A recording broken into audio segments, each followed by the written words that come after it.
किसी चालक के प्रतिरोध को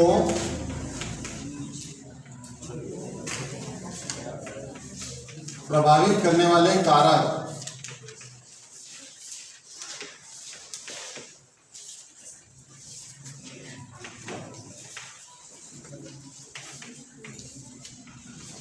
है ना। क्वेश्चन आता है आप लोगों को कि किसी चालक के प्रतिरोध को प्रभावित करने वाले कारक लिखिए।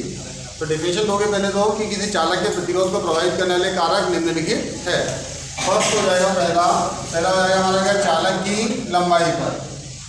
चालक की लंबाई पर तो किसी चालक का जो प्रतिरोध होता है, किसी चालक का प्रतिरोध क्या होता है, आर, उसकी लंबाई के क्या होता है, अनुक्रमानुपाती होता है।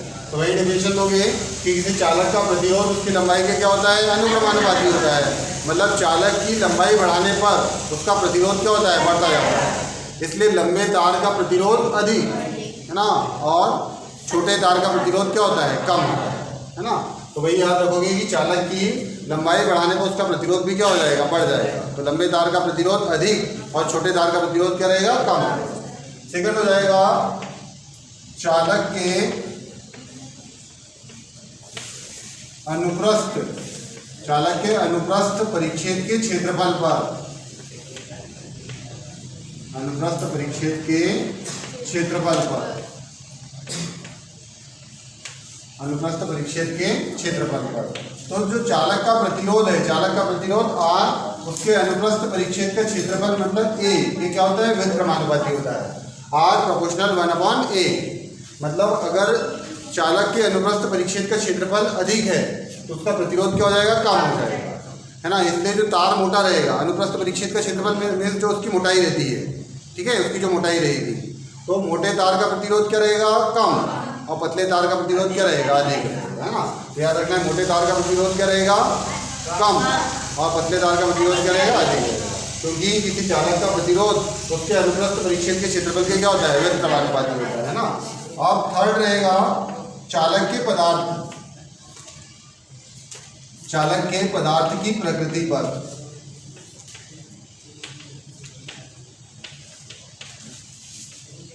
चालक के पदार्थ की प्रकृति पर आप दो तरीके से देख सकते हैं। एक तो पहले जो अगर मान लो पदार्थ का, जो चालक का पदार्थ है उसमें इलेक्ट्रॉनों की संख्या क्या हो, अधिक हो, है ना। इलेक्ट्रॉनों की संख्या अधिक हो तो इलेक्ट्रॉनों की संख्या अधिक रहेगी तो उसका प्रतिरोध क्या हो जाएगा, कम हो जाएगा, है ना। तो इसलिए क्या बोलते हैं, आर प्रोपोर्शनल क्या बोलते हैं, 1/n। मतलब जहाँ जिस चालक में मुक्त इलेक्ट्रॉनों की संख्या क्या होती है, अधिक होती है ना। जो करंट फ्लो करते हैं, जो चालक करंट को लेके जाते हैं, उनकी संख्या क्या रहेगी, अधिक रहेगी। आगे बोलते हैं ना, किसी चालक की चालकता का मुख्य कारण क्या होता है, मुक्त इलेक्ट्रॉन या अयुग्मित इलेक्ट्रॉन। तो जहाँ मुक्त इलेक्ट्रॉन या अयुग्मित इलेक्ट्रॉन की संख्या क्या रहेगी, अधिक रहेगी, तो उसकी जो चालक, उसका जो प्रतिरोध रहेगा वो क्या हो जाएगा, कम हो जाएगा, है ना। और इसके बाद चौथा है आपके पास में ताप पर, चालक के ताप पर, चालक के ताप पर।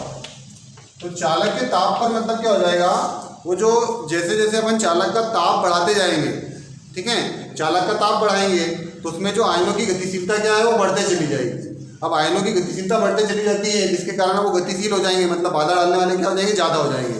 तो चालक का प्रतिरोध भी क्या हो जाएगा, बढ़ जाएगा। तो मतलब अगर अपन ताप बढ़ाते हैं तो ताप बढ़ाने पर, ताप बढ़ाएंगे तो प्रतिरोध भी क्या हो जाएगा, बढ़ जाएगा, है ना। तो ये है ताप बढ़ाने पर प्रतिरोध क्या हो जाता है, बढ़ जाता है। तो ये है आप लोगों के किसी चालक के प्रतिरोध को प्रभावित करने वाले कारक। क्वेश्चन रहेगा आप लोगों को कि किसी चालक के प्रतिरोध को प्रभावित करने वाले कारक लिखिए। तो सिंपल सा डेफिनेशन देना है, किसी चालक के प्रतिरोध को प्रभावित करने वाले कारक निम्नलिखित है। फर्स्ट हो जाएगा चालक की लंबाई पर।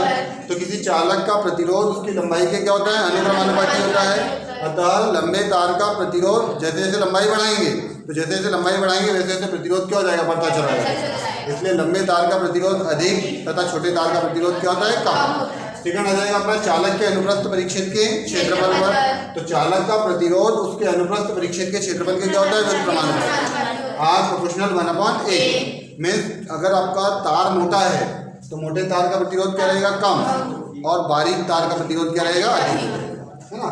इसके बाद होता है चालक के पदार्थ की प्रकृति पर। तो चालक के पदार्थ की प्रकृति पर मीन्स हो जाएगा, अगर मान लो चालक जो है, चालक में मुक्त इलेक्ट्रॉन या अयुग्मित इलेक्ट्रॉन की संख्या क्या हो, अधिक हो, तो उसका प्रतिरोध क्या हो जाएगा, कम हो जाएगा, ठीक है। इसके बाद में आता है चालक के ताप पर। तो चालक का ताप बढ़ाने पर आयनों की गतिशीलता बढ़ जाती है, और आयनों की गतिशीलता बढ़ जाती है मीन्स उसके मार्ग में जो बाधा देने वाले कण हैं, वो बाधा देने वाले कणों की संख्या क्या हो जाती है, बढ़ जाती है। तो ताप बढ़ाने पर चालक का प्रतिरोध क्या हो जाएगा, बढ़ जाएगा। ये है किसी चालक के प्रतिरोध को प्रभावित करने वाले कारक।